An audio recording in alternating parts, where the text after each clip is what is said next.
Hey guys, it's Anna from Bright Lane Gardens. I'm coming to you today from indoors. That's right, the cold weather is officially upon us, and as sad as I am to see those sunny summer days disappear, it just means that we're bringing the party inside.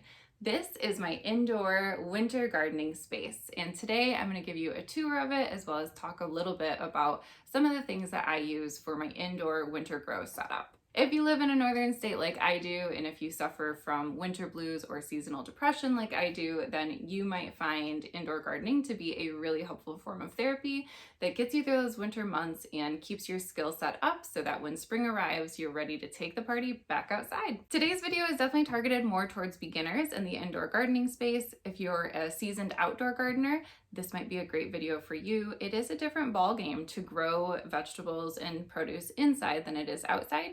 We have a lot of different problems that we deal with, but there's also a lot of advantages that we have as well. So today I wanted to walk through, give you a quick tour of my indoor gardening space, talk a little bit about some of the products that I use for my setup, and some great beginner plants that you can try out this winter if this is your first season growing produce indoors. Let's kick it off by showing a nice tour of the space that I have here. This room here we call the solarium. It is windows pretty much on all sides, but the roof is solid, so it's not quite a greenhouse out here. One of the perks, of course, is that we have a front row seat to check on our chickens out there. There's all 7 of them. This room here does have 2 levels, an upper level and a lower level. I do have both decorative and high producing plants down here. So those are actually potatoes that I recently planted. And as we go down the stairs here, I have a few more of my produce plants. There's some green beans off to the left. I did put together these nice shelving units. These are just those wire racks that you can find at Home Depot or Lowe's. Super convenient for really maximizing how many plants that you can grow in a certain space. I have a couple seedlings planted so far. They're just starting to sprout out here. And if you notice in the background there, I do also have a nice sink. Having water close and easy to access is really key if you want to set up an indoor grow area like this. So obviously we have been growing indoors for quite a few years. We have an extensive setup at this point and a totally dedicated room to this project. But if you want to get started on indoor gardening, you don't need a room like this and you don't need a setup like this. You just need a few basic items to get you started and a couple of things that'll really help set you up for success. So I'm going to talk a little bit about the products that I recommend starting out with, and I'll talk about the ones that are optional as well. The seedling phase of growing indoors is by far the most labor intensive. You really need a high quality watering setup to make sure that your seedlings are getting consistent moisture. If you try to do this by hand, you're going to be watering your seedlings approximately 2 to 3 times a day. So if you have a work schedule that isn't going to make that possible, you're going to want to invest in some sort of self-watering tray. Brings me to the first product I'm going to talk about. A company actually reached out and they wanted to send me this product. This happens all the time, so I didn't think much of it. But once I got it in the mail and opened it, I was actually really pleasantly surprised by everything that was thoughtfully included in this setup. The brand that I'm talking about is called Grow Friend, and I had never heard of them before, but they wanted to send me this seedling starting setup, and I said, yep, for sure. Once I got it in the mail, I was really impressed by how thoughtful the setup was. This is a setup that I didn't have until probably year 3 or 4 because I didn't think to put all the pieces together. So it was just really thoughtfully put together, and I'm going to break down everything that was in there. This is a really good gift option if you have a spouse or a loved one that wants to get into indoor gardening but doesn't quite know where to start. It really encompassed everything. Okay, so at the base of it, this is actually a seedling starter kit. So this is a great option if you want to start all of your seedlings from seed indoors. So the base of it is just this tray setup, and this is a pretty common tray setup when it comes to starting seedlings. It's a nice rigid tray compared to some other ones that I've held. This is, of course, where your soil and seeds are going to go, and there is some holes in the bottom there that water can drain out of so your seedlings don't get waterlogged. The base of it is this solid tray with no holes, so when the water does drain out, it'll drain into this tray here, and that, of course, helps your seedlings self-water themselves. You can get away with watering once a day, maybe even once every other day with this type of setup. So if you can't commit to watering 2 to 3 times a day, you're definitely going to want at minimum a setup like this where you have the removable tray with the soil and seeds that inserts into the solid tray so it can self-water. Another important component is going to be your humidity dome. This one here does have adjustable dials on the top so you can control how much airflow is coming into your plants. This is really helpful. You want a really good balance of not too much airflow, but don't want to cut off all the airflow since that might cause mold to grow. If you have too much airflow, it can cause your soil to dry out too quickly. So having these adjustments available to you is super helpful for the health of your seedlings. That humidity dome just fits right on top of your seedling tray, so it's kind of all one contained little kit here. So along with your seedling tray, you also get these cool little tools, so you can pack dirt into your little cubes. This is a hole. You can poke a hole in your soil so you can get the seeds in there, and a couple other tools that are just nice tools to have, not entirely necessary, but they come in the kit, so it makes it easy. Okay, this is where I started to get a little impressed with the setup. They included this 3-way meter in here, which I think I got one for the first time like 2 years ago, which is crazy for how long I've been gardening. This is a 3-way meter that measures moisture, light, and pH levels. With indoor gardening, pH levels are actually really important because a lot of times you're watering with water straight out of your faucet. If you have city water or chlorinated water, that can really affect the overall pH. And most plants do like a slightly acidic pH. So having a meter like this handy that you can use to test the soil, as well as the amount of light that you're getting, is actually really helpful.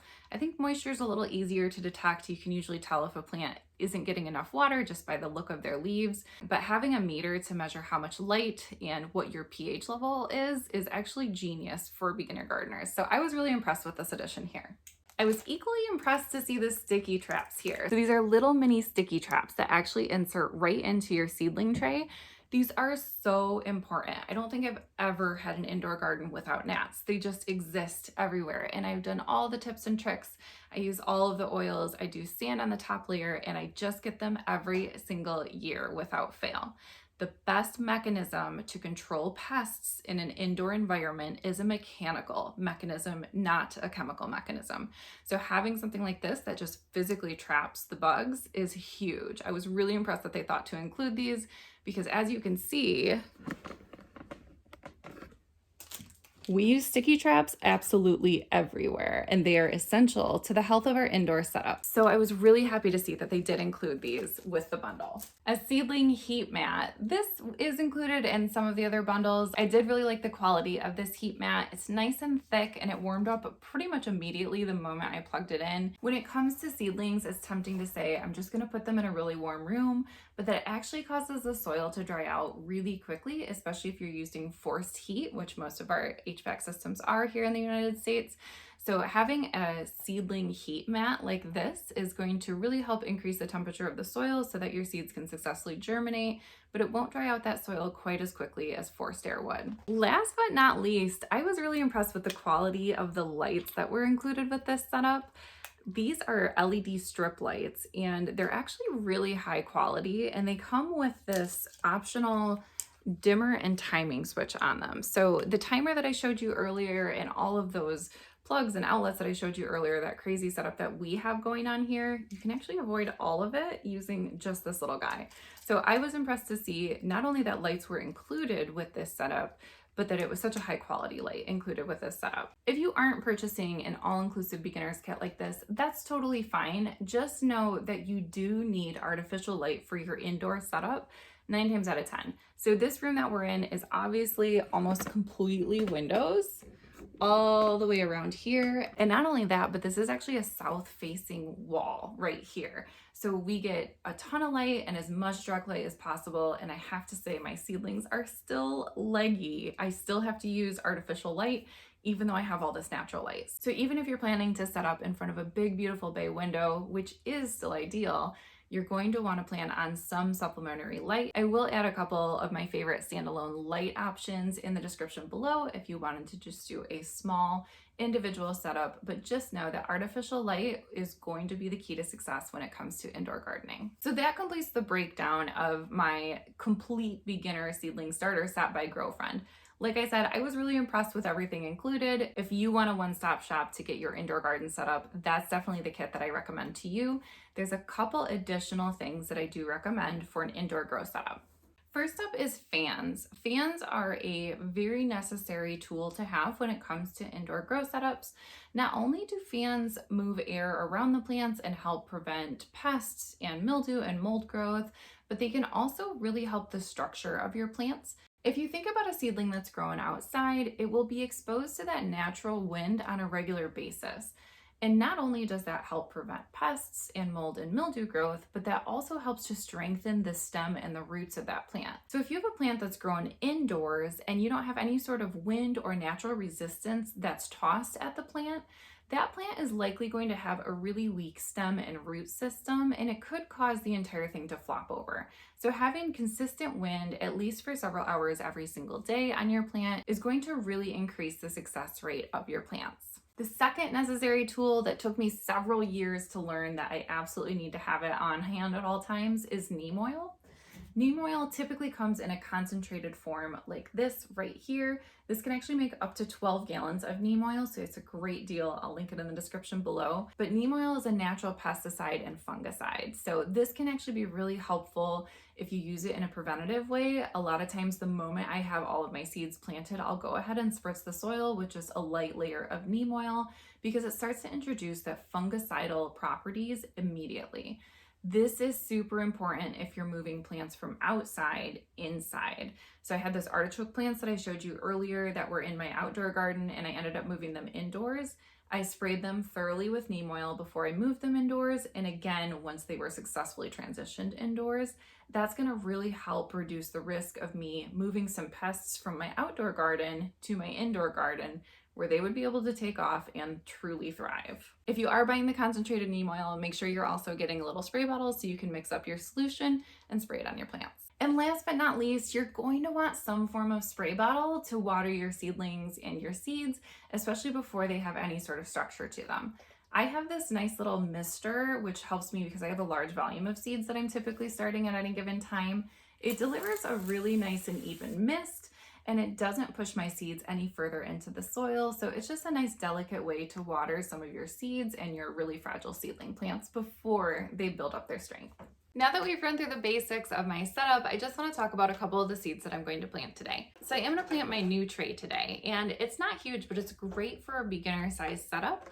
So I want to use each of these cubicles, and I want to plant a nice variety of plants that's going to pique my interest at the beginning of the season to keep me going all winter long. If you are a full-on beginner to indoor gardening, there's a few varieties that I highly recommend starting out with. Our first category is going to be herbs. Herbs are always a no-brainer when it comes to growing indoors. Herbs grow really well in small containers. They don't require a ton of sun for the most part, and they're easy to harvest just a small amount at a time as you need it for cooking. Herbs also grow relatively quickly, so they can keep your interest going even during some of the downtimes of the winter season. For that same reason, leafy greens are another one of my favorites to recommend for beginners. In a lot of cases, your leafy greens can be ready to harvest in as little as 60 days. So from start to finish, you're not looking at a really involved process. These grow relatively quickly. With a lot of leafy greens, you can use the cut and come again method, which basically means you're going to get 2 to 3 harvests out of each singular plant. And for the most part, leafy greens are pretty easy to germinate. They don't require too much space. You can grow them in a nice little windowsill pot, and they're pretty foolproof when it comes to getting a plant successfully from seed to harvest. Root vegetables are definitely another one that I like to grow indoors. A lot of root vegetables can be ready relatively quickly. Some radish varieties are ready to harvest in as little as 28 days, which is kind of wild when you think about it. I also love to grow beets indoors so I can pickle them, and I love to grow carrots indoors. One note on your root vegetables is anytime you're starting them off in a little seedling tray like this, you want to be really aware that you have to transplant those relatively early compared to some of your other varieties, because root vegetables do want a lot of space in the soil, since the primary crop that you're going to harvest is going to be located beneath the soil and not on top of the soil like some of our other plants. So the shape of the roots on these plants matters quite a bit, and they'll need to be transplanted earlier from your seedling tray into its full-size container where it will mature to harvest. Peppers and tomatoes are another great option for beginners. There are some peppers that are easier than others. Jalapeno peppers have historically been a really easy one for me to grow indoors, especially compared to bell peppers. For some reason, bell peppers to me are a lot harder than some of the smaller hot peppers. Also, some of your smaller hot peppers are just a smaller, more condensed plant, so they can grow pretty easily in a smaller container. Last but certainly not least is going to actually be my top recommendation for beginners for your indoor garden, and that's flowers. It took me a really long time to understand the value of just growing something for beauty versus growing something for produce. For my first several years of gardening, I felt the need to grow with the intention of producing something that's harvestable and edible so that it can all make sense for the family. But in reality, growing flowers has actually been a hugely fulfilling process for me, and seeing that pop of color when everything outside is covered in snow and nothing is green is such a fulfilling experience. So if you have room in your grow setup, and if you have a couple flower seeds left over from the summer season, definitely give those a try indoors. They're so much fun to grow, and when you do start to see those first few blooms, it's just a really fulfilling experience. So I highly recommend growing flowers indoors. Today we're going to grow a little bit of everything that I just mentioned in no particular order. I'm excited to see these seedlings come to life, and I want to show you as they start to grow up. So we're going to start with our little seedling tray here. I'm just going to fill it with a lightweight, really fine grit soil, and I'll show you the consistency of what I'm using for my seedlings. So in here I have my soil mix. This is just a bag of potting soil. I do have a little bit of coco coir in here.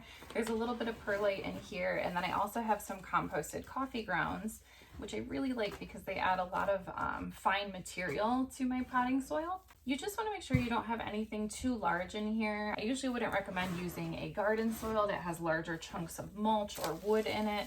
You want something that's really nice and fine, that's going to be easy for these fragile roots from your seedlings to emerge. So break up any clumps that you might have in your soil. From there, we're going to go ahead and fill up the tray. You're going to fill those up pretty much right to the top. From there, we're going to take this little tool here that was included with the Grow Friend kit, and this side is just so you can poke a shallow hole for your seeds to go in. For the most part, a lot of these seeds do not need to go that far into the soil. So you're just going to make a tiny little dent right in the top there, just enough that they can go barely under the surface of the soil.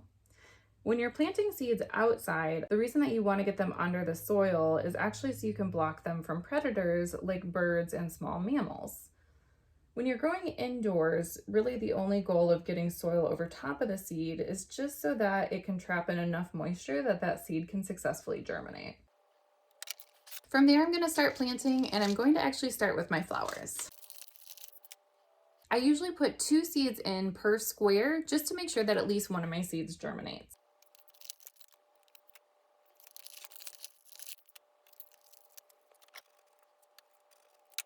Next, I'm moving on to my herbs, which I just have dill and basil in this round. My carrot blend is coming up next. Last is one that I didn't mention before. This is actually watermelon. This is definitely a little bit more of an advanced plant, I would say. In Michigan, our season is too short for us to successfully grow watermelon outdoors for the most part. So it's one that I do like to grow indoors. And this one here is one of the smaller varieties called Sugar Baby. So we're going to try to plant this guy indoors this year and see how he does. I'm going to gently close up those holes and just cover those seeds with a very thin layer of soil. My seeds are planted and labeled. There's just a few more steps that we have to take before we can walk away. So I have my planted seed tray here. I've labeled everything that I can. If you can recognize your plants, you typically don't have to label every cubicle.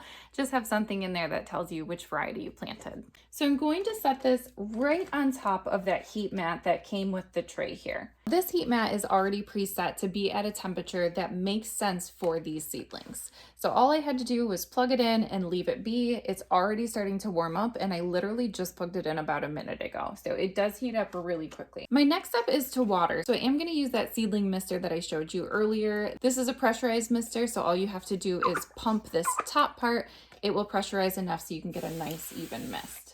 Since this is the first watering that I'm doing on these seedlings, this is going to be a really thorough watering. I want to make sure that I'm soaking each one of these cells. You should soak it enough that there's actually a little bit of standing water right on top of the cell that should absorb within just a few seconds, but you want to make sure that you get these really, really well so you can jumpstart that germination on some of those tougher outer seed shells. Now that everything is set, I'm ready to add my humidity dome here. And at the beginning of this, I really don't want to let too much airflow through, so I'm just going to leave a tiny gap here in the ventilation system on top because these little seeds need as much moisture as they can get to start to germinate and break through that outer shell. The hardest part is over and now the fun begins. These seeds are going to start to germinate at different rates. I should start to see some of them as early as the next 5 to 7 days.